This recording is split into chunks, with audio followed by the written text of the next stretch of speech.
ব্রাজিলের পরবর্তী ম্যাচগুলোকে সামনে রেখে কার্লো আনচেলত্তি ইতিমধ্যেই পুরোপুরি দল গঠন করে ফেলেছেন। তবে একাদশে কারা থাকছেন তা প্রকাশ করেনি এই মাস্টার মাইন্ড। বিশ্ব ফুটবল নিয়ন্ত্রণ সংস্থা ফিফার নিয়ম অনুযায়ী আগামী 17 মের মধ্যে সর্বশেষ 52 সদস্যের তালিকা দিতে হবে সংস্থাটিকে।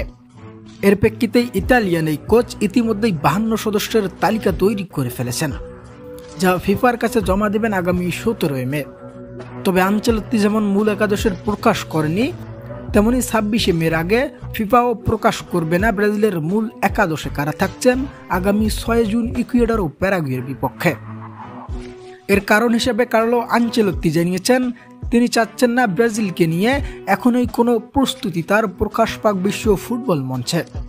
ফলে কার্লো আনচেলত্তি ইতিমধ্যেই তার অসাধারণ অভিজ্ঞতা দ্বারাই তৈরি করেছেন ব্রাজিলের 52 সদস্যের স্কোয়াড। তবে এই স্কোয়াডকে দেখতে হলে আগামী 26 মে পর্যন্ত অপেক্ষা করতে হবে সমর্থকদের।